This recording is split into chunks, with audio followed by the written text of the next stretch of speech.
This is the 6 Sports Desk. Oh, we are some of the luckiest sports fans in the world because not only do we get 2 great March Madness tournaments, but we get 2 Final Fours back-to-back days. And the men are going to play tomorrow. But tonight was ladies' night with 2 huge matchups to decide who will play for a national championship. We start with the 2 number 1 seeds, South Carolina and Louisville, meeting for the first time in 6 seasons. The Gamecocks back in the Final Four for the 2nd year in a row, and they got off to a great start. But Louisville's defense got the Cardinals back in this one. Emily Engsler with the steal and the score. She had 18 points and 9 rebounds. It was a 6-point game at halftime, but South Carolina's Aaliyah Boston showed why she's the Naismith Player of the Year. The bucket and the foul. She couldn't be stopped. 23 points and 18 rebounds as the Gamecocks will go on to win it 72-59 in the final, and they'll get a chance to play for their 2nd national championship in program history. And who will they be playing? Well, the defending champion Stanford taking on the University of Connecticut. This one has been a dogfight as the Huskies lead 50-44 last time we checked in. And as we mentioned, the winner of this one will play South Carolina on Sunday night, 8 p.m. for the national championship.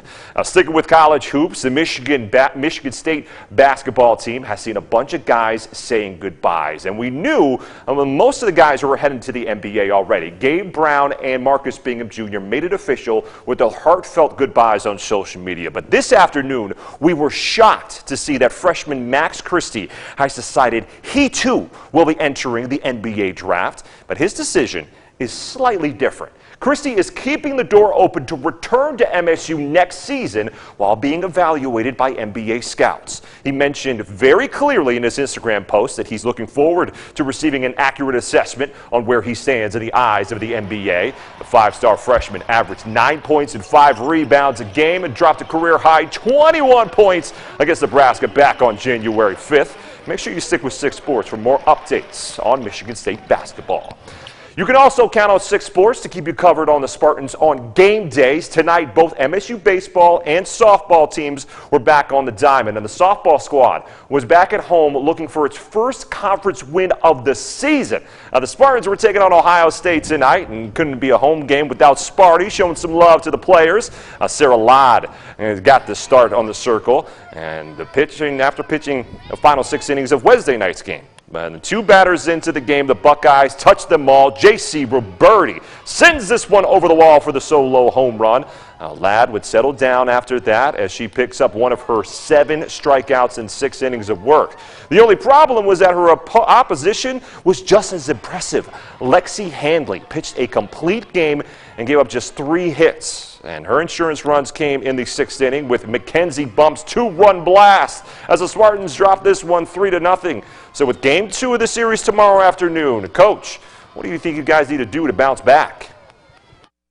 We got to come out tomorrow and punch them in the mouth. It's that simple. We got to come back. We got to get on. We got to get off this, the schneid here and get a win. We have got to square some balls up and hit.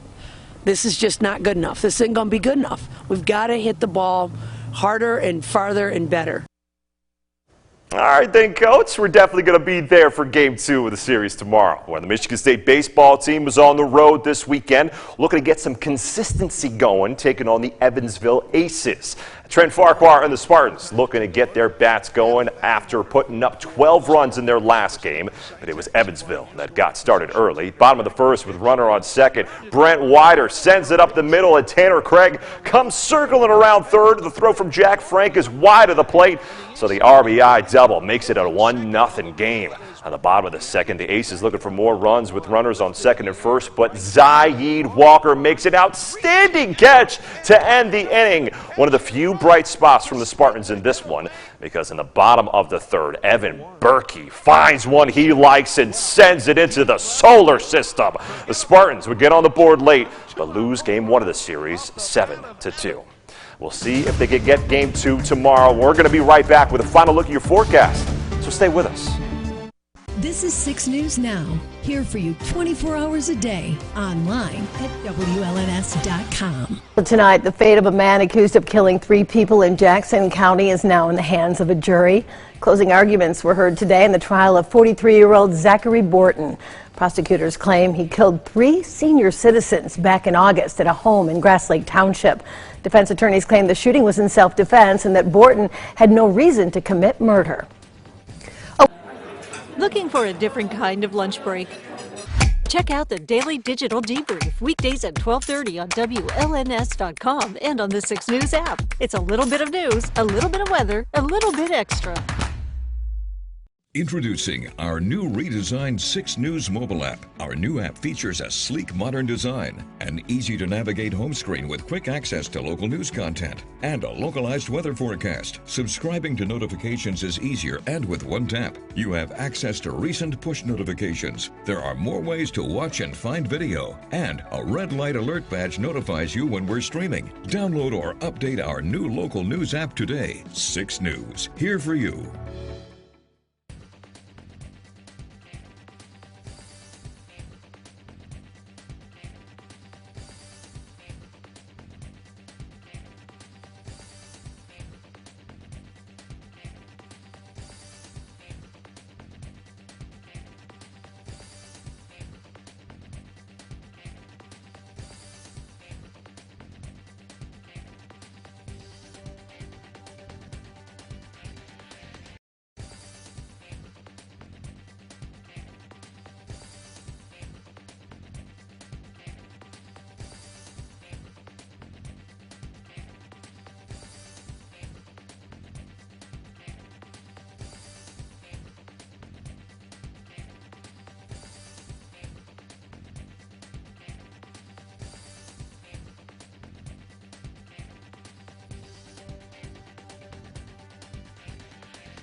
Looking for a different kind of lunch break? Check out the Daily Digital Debrief weekdays at 12:30 on WLNS.com and on the 6 News app. It's a little bit of news, a little bit of weather, a little bit extra. Ukrainian resistance fighters aren't just battling Russian troops, they're also facing major supply issues. Josh Sanchez is here for you now with how a team of Ukrainian Americans and Michigan veterans. You know, we usually get spoiled with some of those 60-degree days, especially for spring sports. Exactly. Wow. Well, they'll move in eventually. It's going to be a couple weeks, though. Weather, a little like the big wheel. We'll spin the big wheel for tomorrow. All right, let's do it. And I saw some 60s on there, but for tomorrow, 46 degrees. Well, maybe you get the new car then. Afternoon rain on the way tomorrow. It's red. Yeah. Then it moves out on Sunday. Then on Monday, that is your color, isn't it? It is. 48 degrees. But Sherry wants a sports car. I do. Very nice. Some more rain possible Tuesday, Wednesday, and Thursday. You got to wait until after next weekend, and then we got a couple days in the 60s as the pattern starts to change. So it's a long ways down the road, but it's on the way eventually. It's on the way eventually. Yeah. We'll just be very patient. So is that red sports car. Oh, exactly. Good It's point. coming, Sherry. It's coming Next one of these days. Good night. You have a great weekend.